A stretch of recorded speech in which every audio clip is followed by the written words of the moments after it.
Good afternoon. This is the March 28th meeting of the Ordinance Committee. Madam Clerk, would you call the roll, please?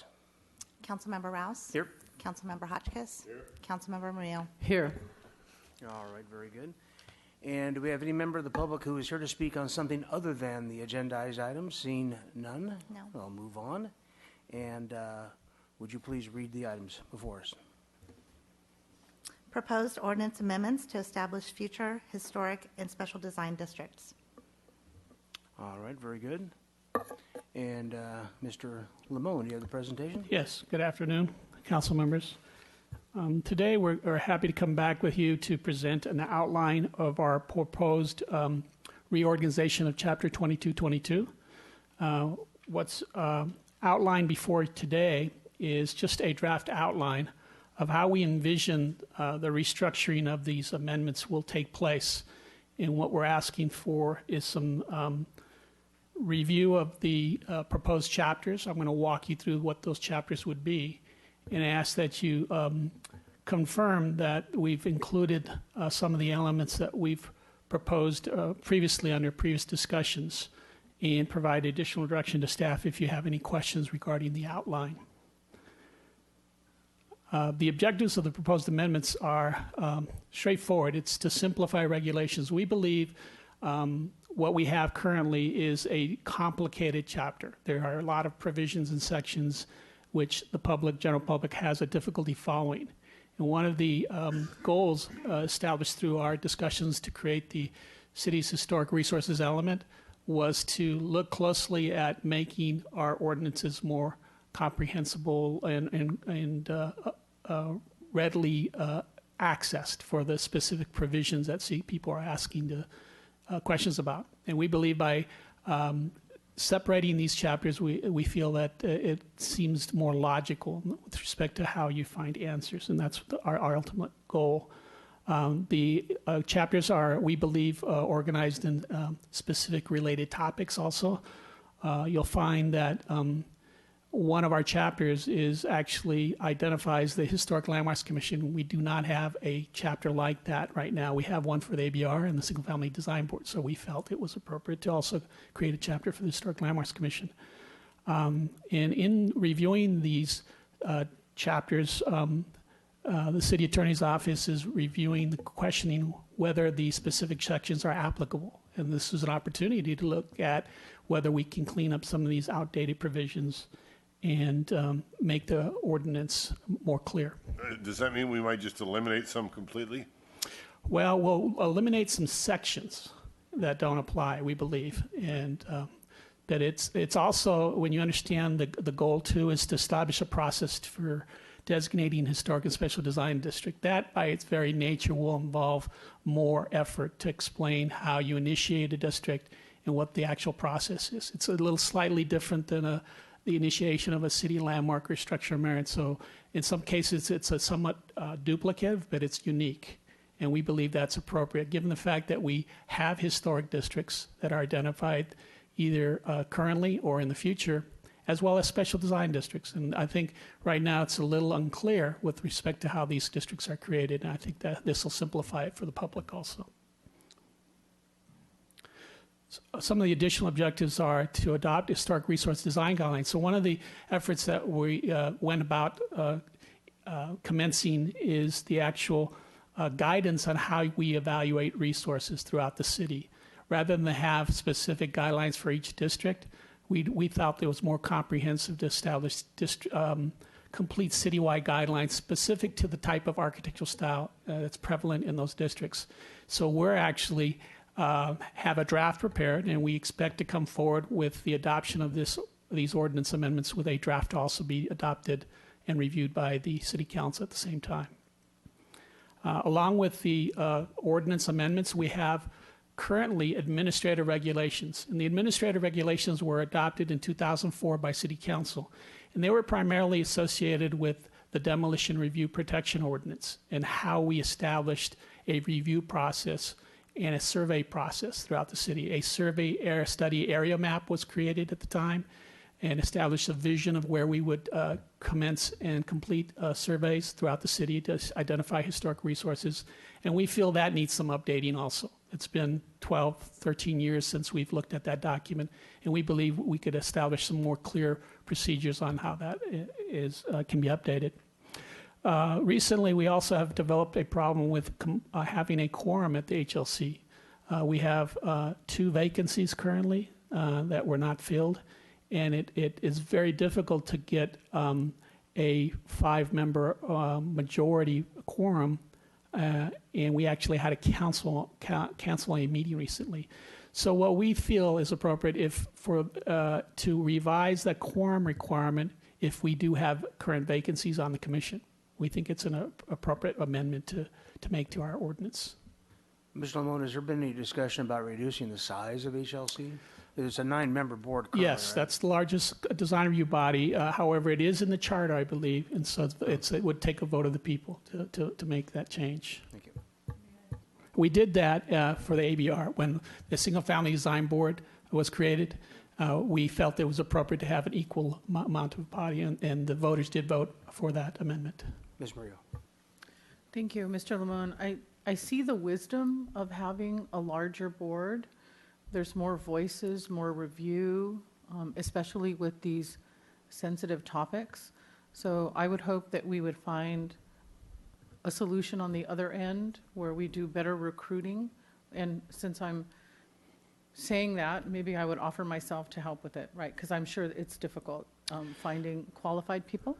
Right. We're having a difficulty time finding a historian right now, a qualified architectural historian, and that's one of the vacancies we're filling. But I think we can be creative in the next recruitment to try to achieve that recruitment goal. And the charter says they must be electors of the city, so they have to live in the city? No, actually, there's a percentage. Okay. I think we allow up to 3 or 4 that can be non-electors. Okay, well, if that needs more discussion later. Well, we'll certainly propose a change, and if it's welcome, we'll keep it. If not, we can live with what we have. I can tell you that the difficulty, again, with a 5-member minimum quorum is we also have conflict of interest situations where we have to step down, or some architects have to step down on certain projects. And so it does make it difficult sometimes to achieve that 5-member quorum. It's Okay. different for the ABR with 4. Well, then that also, for me, reinforces a larger number is better, right, in case of conflicts If we of have interest. the 9 full board members appointed, commissioners appointment, has not been a problem. Thank you, Mr. Lamone. So I'd like to walk you through some of the changes that are proposed and the organization of the chapters. Currently, again, we have 1 chapter. It's the Historic Structures Ordinance. And what we're proposing is to reorganize some of this information into 4 separate distinct chapters. The first chapter would be retitled Designation and Preservation of Historic Resources. The second would be Historic and Special Design Districts, which essentially is a new chapter. 2224 is Post-Disaster Protection of Historic Resources. That's to follow up on our previous conversation that we had in February, where we outlined that it would make sense to have some post-disaster mechanisms in place to achieve protection of these resources that are damaged as a result of a natural disaster. And so we expect to have a new chapter inserted there to outline those provisions. And then finally, again, as I mentioned, 2267, a Historic Landmarks Commission chapter. So I'm going to walk you through each chapter. The first chapter, again, is a new title. And if you look at our attachment under our council staff report, there's a handout that outlines the provisions that are proposed in, to highlight some of those changes, there will be some need to identify a method, a better method for how we identify properties that are currently unsurveyed. We have a process that was established that outlines a measure where we essentially sift properties to identify if they're potentially historic. And in doing so, we have actually created a review process for a lot of structures in the city. And so I'm going to walk you through some of the changes involved with that type of identification. So the revised method would be to initiate more of a designation rather than a listing. What has happened over the years is that when a property owner comes into the city and has not been surveyed, we tend to identify the property as eligible for a designation, but we just vote to list the property rather than to call the question of designation. And what that resorts to is it gives us authority and purview authority of the HLC, but it also doesn't deal with the issue of whether the property should be designated or not. Essentially defers it. And what we've seen over the last several years is the potential list keeps growing, and we can't keep up with the issue of designations. So even more recently, based on our city attorney's direction, is we should get those properties off the potential list. It's confusing to what it means to be on the potential list, to get them before the commission, to get them designated. So this intent would be to make that very clear that that's the question we should ask, whether the property should be designated. And there's some discrimination, it's not automatic, there's an examination? No, to see it's Councilmember Hotchkiss, the question on eligibility, typically there is a case that's made by our urban historian before the commission where the criteria are outlined as far as that structure and as to whether it meets specific criteria, and the commission votes on that designation. First, it's a two-step process in order to give the property owner rights to present additional information. We actually say that we have to adopt a resolution of intention and consider whether the commission is interested in having a hearing on the matter. And then we schedule a hearing out in the future that gives the opportunity to the property owner to present their case if they object to that designation. And then the commission also receives a report at the time of the hearing, with a public hearing. But the owner themselves could bring it forward in desiring that designation. Sure, that actually happens. In order to expedite their process, they actually waive the time limits and say, yes, I'm interested in the designation, please move forward. So one of the unusual things that we failed to realize when we adopted these changes in 2004 with the Demolition Protection Ordinance is we did not provide an actual provision that allows the city's urban historian to initiate a designation or listing. So this came out recently in an appeal, Cadario appeal on East Anapamu, where the adjacent property owner cited that we had not followed what our ordinance stated, which is to have the HLC initiate it. And in this case, we initiated it, and there was some question about whether that was the appropriate method. We took care of that issue because we actually went to the commission and asked them, would you have initiated? And they unanimously agreed. So now we're dealing with that to actually give that provision in the ordinance. And it does make sense because that's often what happens is the historian has been initiating them de facto by bringing them forward to the commission. We also would like to expand a little bit on, again, the repair and maintenance provisions and the criteria and procedures to designate city landmarks and structures of merits. I think there's always this confusion about what is the difference between a structure of merit and landmark. Some of the actual differences are spelled out in the ordinance, but we feel that there's some clarity that should be required in the ordinance to explain clearly the differences in those procedures.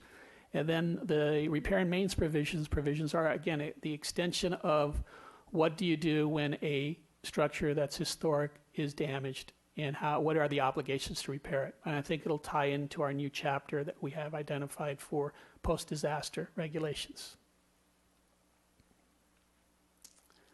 Now, this is a change that is a consideration of a review that might be triggered more to a specific date. Right now, under our current ordinance, what we do is essentially create a sifting process where if any building that comes forward to be altered substantially with the demolition of character-defining features, or if a building is proposed for complete demolition, our ordinance provides us an ability to take a pause and review that application to see if it has historic significance. And it's worked like it was intended. It actually prevents potentially historic buildings that are not identified yet from being demolished. We can take a pause and look at it and see if it's significant. But what's happened over the years is that we've actually sifted too many buildings. As 50 years continues to recede, we're actually looking at buildings built in the 1960s. So we don't think that's an appropriate way to deal with that safety mechanism. I think the intent was to deal with the fact that we didn't have a lot of surveys completed. Well, a lot has changed in the last 14 years. We've actually completed 6 different parts of the city that have been surveyed and identified. We've identified 7 potential historic districts. We've designated over 45, 50 structures that are prominent in the city. And we're actually taking a proactive approach to identify streetscapes that have potential significance. So I think we're doing a better job in looking at our community and figuring out where our resources are. So we believe it's overly penalizing every applicant that comes to the counter and wants a building permit to actually look at that property and say, do we need to look at this to see if it's historic? It does slow down the process for minor permits. And what we want to do is try to actually focus on the more important resources in the community. And every commissioner has the ability to identify any resource in the community and put it forward as worthy of significance. So the argument that somehow, while we're ignoring buildings that were built in the 50s or 60s, that's not true. What we're saying is, if you see them and you think they're significant, then list them or identify them for potential designation. And I think that's a better method than actually trying to catch them every time an application comes in. You say if you see them, who is you in this? Well, what we would say is our historic advocates in the community and our commissioners, they have a right to initiate any type of designation if they feel it's worthy of designation. And this doesn't also consider the fact that we are obligated by CEQA, when there is redevelopment of a property, to look at the resource anyways. So if they're coming in for a major redevelopment, we're going to look at that building whether it's 50 years old or not. The demolition review has to just only do with whether or not the building comes in only for demolition or alteration. So do you follow it? It was intended just to catch the ones that up to that point were ministerial. And this is our mechanism to catch them in case there are buildings out there that aren't surveyed. Mr. Chair, so you're saying, Mr. Lamone, that there's a safety net where something precious won't get demolished? Or... Well, we believe so. I mean, our focus, if you understand our current review process, the majority of buildings have been constructed. I think we have like 65% of the buildings that were constructed prior to 1964. So there is a category of buildings that were constructed from 1944 to 64 that we know of. And I think it's like 25% of the buildings. So of those 25%, how many are historic? We believe that just a small majority of those are, and that we've already altered them in some degrees to not make them historic. Thank you. Thank you for that. Question. Sure. There were some, to my mind, pretty ugly apartment buildings built back then. So if somebody owned one now and wanted to tear it down and put up something of greater density or whatever, what problems would this give them, if I can put it that way? Well, under our current mechanism, we would review that structure, because if it was built in 1955, technically it's over 50 years old.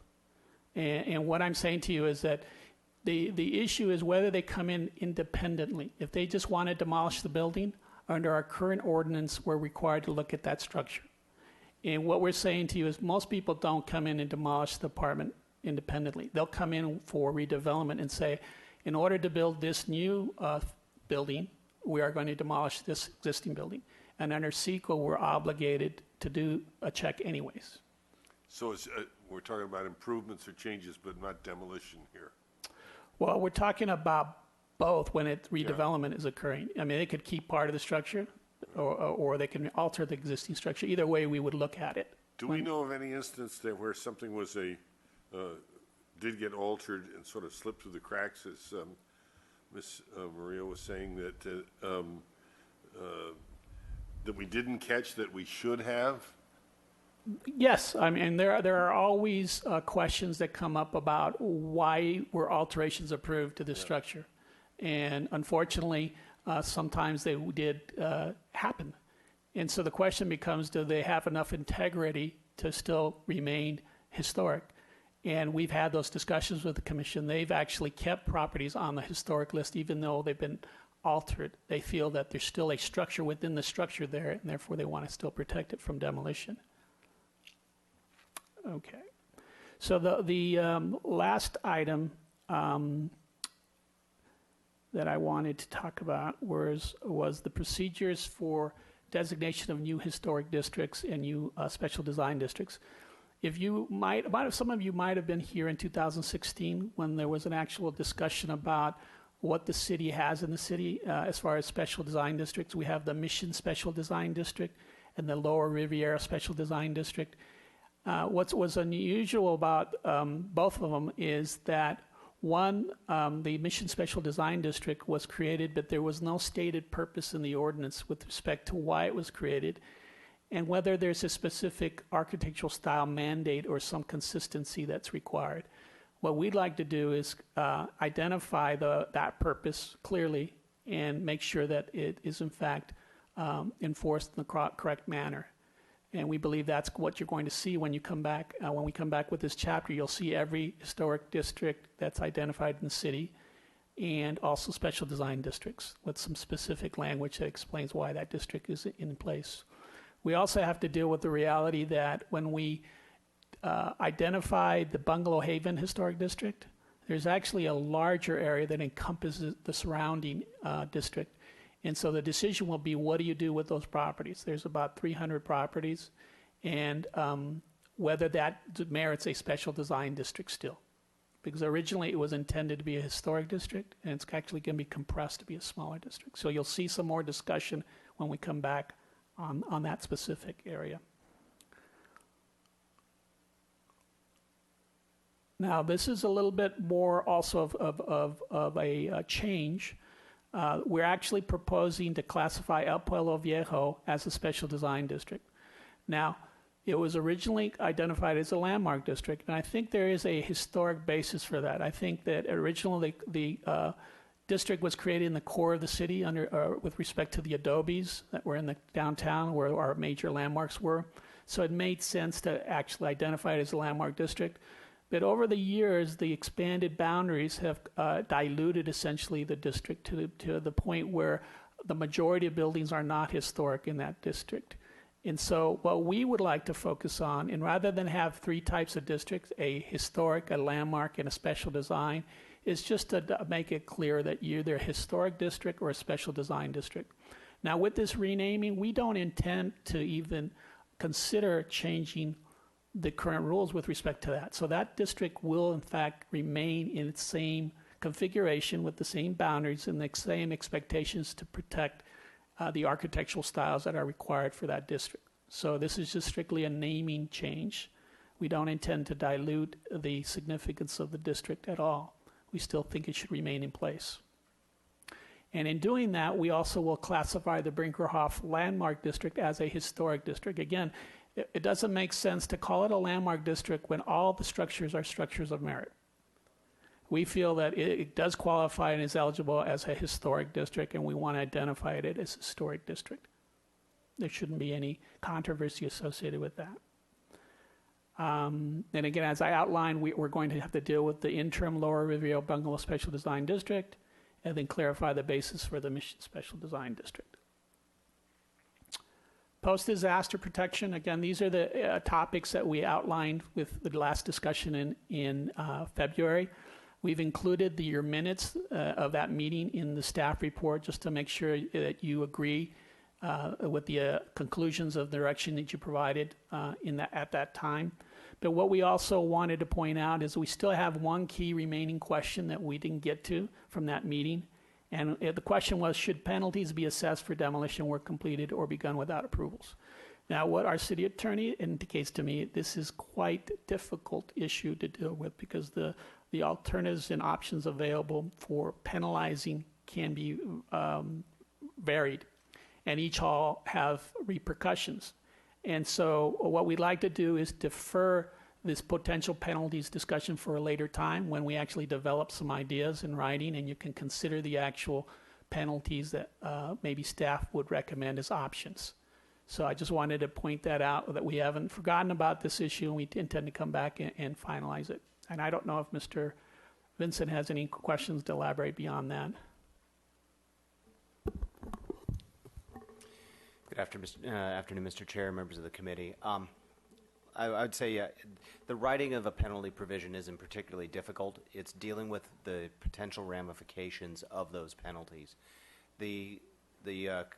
The real question and why we wanted some more time to kind of think out our recommendations to both you as well as the council is that recently many members of the public have observed a situation that is coming out of the city of Los Angeles where a project that was proposing the redevelopment of a site took down a number of trees that had been designated for preservation. One of the penalties associated with that violation was the voiding of the project's building permit and a limitation on the project from receiving a new building permit for 5 years. And that has obviously a significant deterrent effect.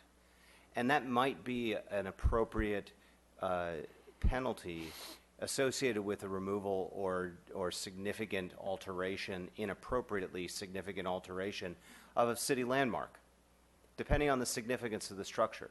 However, we haven't had a chance to really parse through what the ultimate implications of those kinds of penalties might be.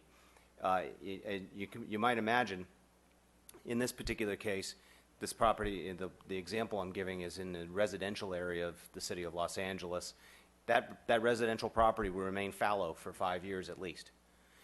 If that were to occur in a downtown location here in Santa Barbara, yes, that might be an appropriate penalty against the property owner for not going through the appropriate steps for altering or even demolishing a structure of merit, a landmark, or some other historic resource. However, then what? That property remains fallow, empty, downtown, at whatever prominent location it may be in for 5 years. Who is then getting penalized at that point? So, again, on one hand, these types of penalties obviously offer a significant deterrent effect. However, before we're ready to make any recommendations, we wanted to think out about the long-term implications of these kinds of penalties and how, before we make a recommendation. Also, we are Quick going question, to, if I could that night subject the city to a liability if it prevented somebody from using their property for profit for a period of 5 years? Mr. Chair, that question is actually being litigated by the Yeah. property owner and the I city of bet. Los Angeles in that case. And we'll at some point in the future we'll have some Yeah. direction on that. Got it. But as you can see, as you might imagine, that kind of penalty brings a rather strong reaction from the property owner as well. And so we'll see how that plays We'll out see in how Los the Angeles. courts go. Okay, thank you. yeah, no, I just wanted to point out to you is that we have not had these discussions with the Historic Landmarks Commission yet also. So when we return, I think you'll have the benefit of having some input from that commission also on their feelings on the matter, on actually the whole ordinance. And so again, the last chapter is Historic Landmarks Commission. This is the separate chapter that will identify the purview of the Historic Landmarks Commission and specific procedures to follow with their main purview, which is to deal with city landmark structure merits. And one of the things that we're trying to also achieve is some clarification on what a substantial alteration versus a minor alteration is. And I know there was some confusion because we placed it in this chapter about whether we were talking about landmarks or not, but it was more just the purview of the HLC. Exactly what type of purview authority will they give staff? Now, the reality is that there is some concern that when we expand and include more properties under the purview of the Historic Landmarks Commission, there'll be more work. And more work means that the focus should be on the major projects that are within the city that the Historic Landmarks should be focused on. It would not necessarily be on every historic district property. that it comes in to want to alter their front porch or their front color change. What we would like to have is a certificate of appropriateness form be created that allows our city urban historian to make those conclusions. Because now we have guidelines that have been essentially approved by the commission that says this is how we treat our resources, and our staff is capable of analyzing these minor alterations to give them direction to proceed. And the nice thing about this type of feature that cities have, it allows projects that are also not subject to a building permit to get approved administratively in a quick manner. If somebody wants to check with the city on it, whether they should paint the front of their garage door red, we would say, no, that's not really the right thing to do on this historic building, and give guidance on things that involve minor changes that would keep the historic district intact.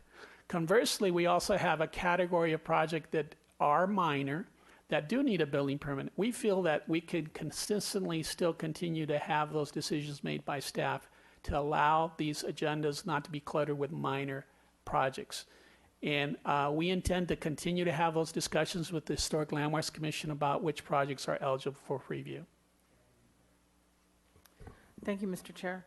I forwarded to you an email that we got from a member of the public, and she was asking if this would apply to a city landmark. And do you have a response? Yes, we are not proposing that change. Currently, the Historic Landmarks Commission asked that alterations to landmark be submitted directly to the commission, and we intend to maintain that. What we're talking about is these other properties that are unsurveyed or are potential contributors in historic districts. The fact is we're going to grab these properties and say you're subject to review, and we think we should have a fair approach, or else we're going to get some objections about our process being imposed on in a over regulatory fashion for these district properties. Thank you, Mr. Lemon. Is there an appeal process to this if somebody feels that the administrative decision is incorrect? Right. Staff administrative approvals are not appealable by their very nature. However, we have reconsidered approvals if someone can point out that we made an error in that it's not consistent with guidelines. Now, we obviously are going to be conservative. We have to essentially, with the certificate of appropriateness, explain why we can approve this alteration and condition it with specific measures. So we'll have a document that identifies why we made this decision, which I think is going to be helpful if we were to second guess and see whether or not that decision was a good decision or a bad decision. I look forward to hearing whether the public thinks this is an over heavy hand from the government side. Well, Mr. Hotchkiss, we're going to have to deal with that question when we talk about historic districting. You know, whether or not you're a historic district will involve this idea of additional scrutiny. This is only future design we're talking about. In other words, nothing existing. Is that correct? That's correct. We're going to be dealing with historic district properties that are either in existence or that are proposed, and that decision to create that district will come to council. Okay. And so the additional amendments that we're proposing also would, again, consider these design review thresholds for these district properties. And we also have to reference Chapter 2268, the ABR chapter, and 2269 SFDB to address review authority in these special design districts. Exactly who's going to be reviewing what with respect to these districts. And then finally, some additional cleanup. We actually have had some recent annexations behind the mission, all right, by the museum property that actually belong in EPV Part 2, and we intend to come back with a revised map to include those parcels in that district, EPV. So that concludes our presentation. We would like to have you look at the attachment that shows the outline for the chapters to see if you have any questions about that reorganization. You can focus on the major questions that are coming forward with respect to the demolition review question, whether it should be 1941, be prior, or 50 years or older. Certainly that's something that we can consider changing if you're interested. And any other changes that you feel are problematic, we'd like to hear from you at this time. Okay, very good. I think it'd be a good time to hear from Mary Louise Days and her comments, and we certainly appreciate your willingness to be a part of this whole process. Thank you, Mr. Chairman. Mary Louise Days, local historian, and I was city staff for the original rewrite of the Historic Structures Ordinance in the late 1970s. And then I was staff for about 20 years after that. This is a good presentation, and I think there's some beneficial things being done here. I'd like to bring up a couple of points. The older than 50 years of age provision really did not exist in our original ordinance while I worked. It's sort of copied from some National Register language and other cities' language.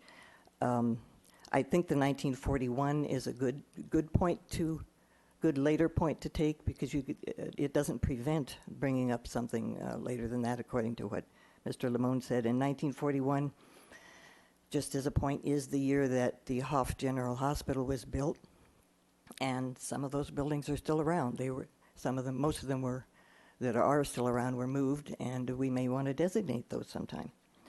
I have a suggestion for classifying El Pueblo Viejo as a special design district, which it actually always has been. It was called Landmark District because that's what the writers of the ordinance chose.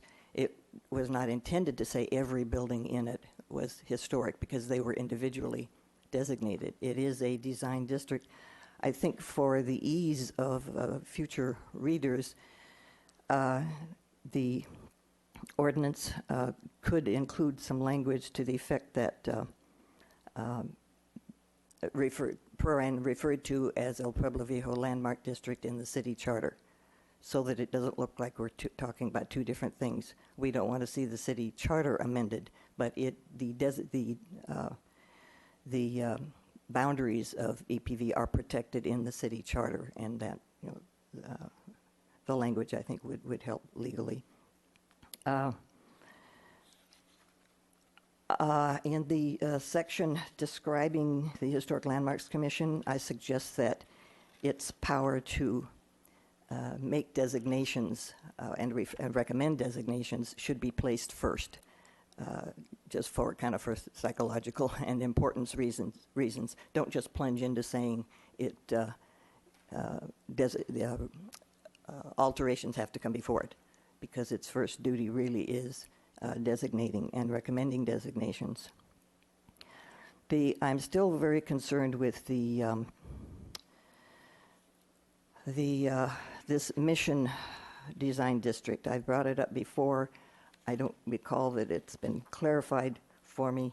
Is this something new that was created after I retired 20 years ago, or does it refer to that old language in the ABR ordinance that says that a certain distance around the old mission property shall have careful review for styles and projects that would fit with the mission? I think that needs to be answered and clarified before you start talking about creating a new mission area special design district, because up there is where El Pueblo Viejo is, Part 2. And I do agree that the maps should be amended whenever there's an annexation close by, Part 2, and I think there's another one proposed. But I really would like to understand what this mission area one is. Is it a district that would be attached to EPV and something different? Not sure. Okay, Mr. Malone, do you have a response to that? Yes. I believe that the genesis behind that district was to give additional protection to EPV Part 2, which is the area surrounding the mission. Now, what has happened is it actually creates an additional automatic trigger for review. And so the question becomes, if we still want to maintain it, then we should clarify what we're trying to protect. And if it is as Mary Lou states, then it should say, it is because we are concerned about the type of styles that are closely and adjacent to that area, to the mission.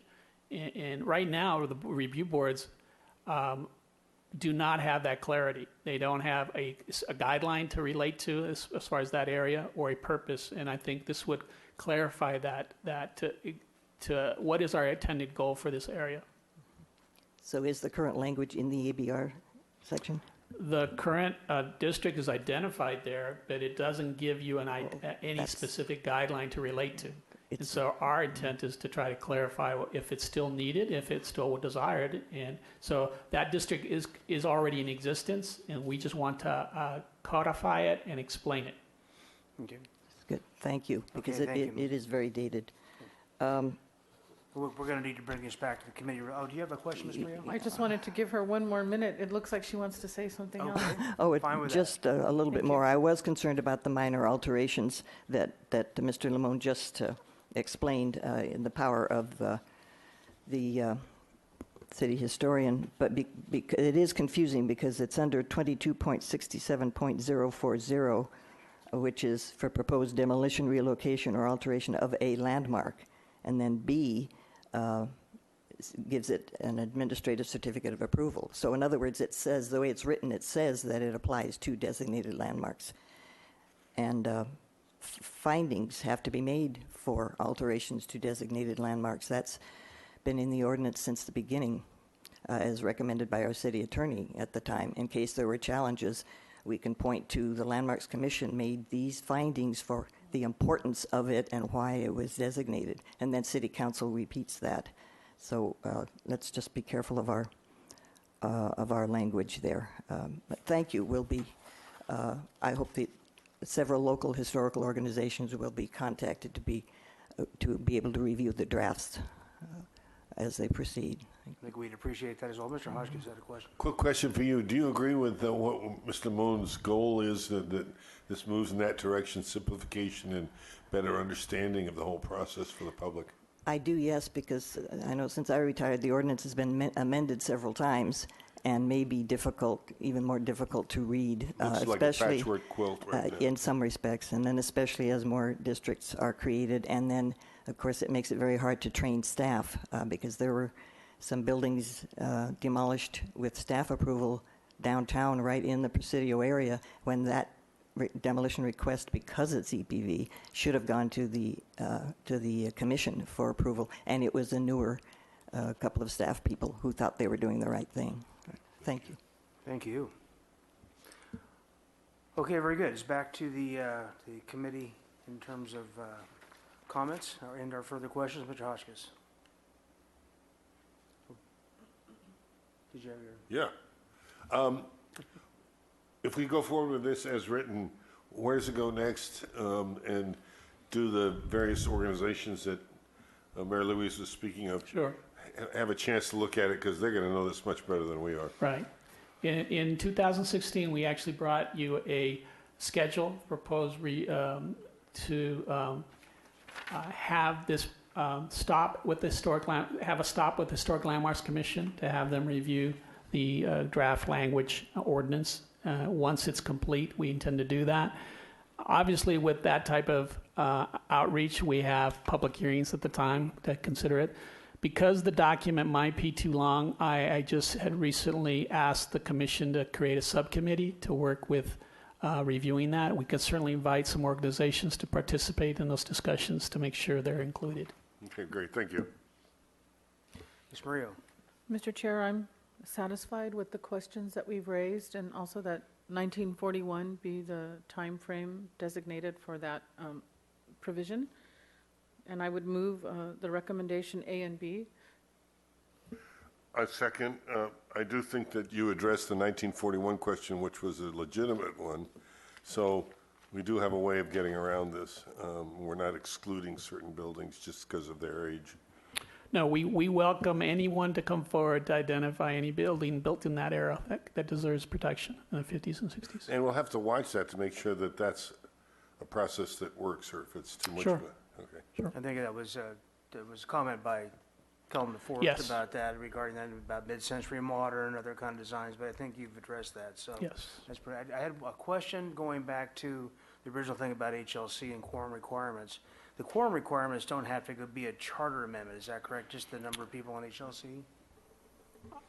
Mr. Chair, the quorum requirement is specified in the municipal code, not in the charter. So The it can't charter be designates the total number of membership for the commission at 9, but it does not specify what the quorum is. So we do have some flexibility in relative flexibility in that we could set a different quorum in the municipal code. Right, because I mean, my concern, of course, is because of the recusals that people have to perform and the size of the committee, and of course, what it would do to an ongoing project and then hold it up just on the basis of membership and quorums, that it would be good to have some kind of a new Well, formula, a new I requirement. think so, because it causes a major problem when we cancel a meeting. And just from a standpoint of having to ask them to attend a special meeting, which we did 2 weeks ago, and the compression of everything, and applicants waiting. Will you be coming back to us with a proposal for how to change those quorum requirements? We intend to do that, to say if we have a vacancy, this is what the minimum quorum would be. Okay, very good.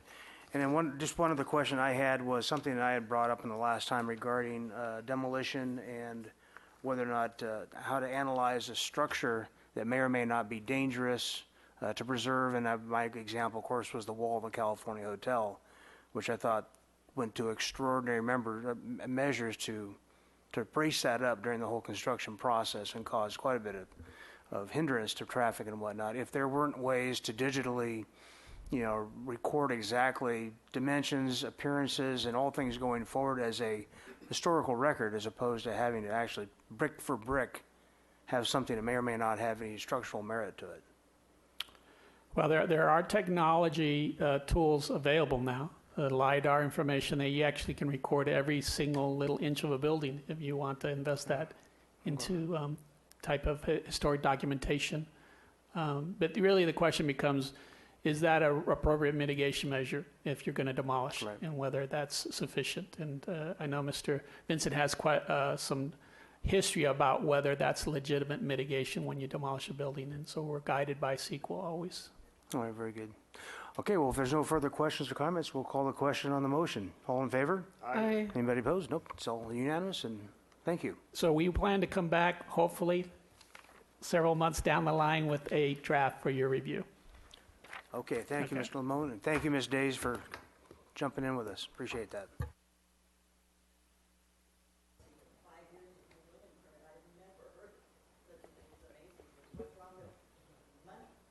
Yeah, that's a long time. Yeah. All right, thank you. All right, we're adjourned.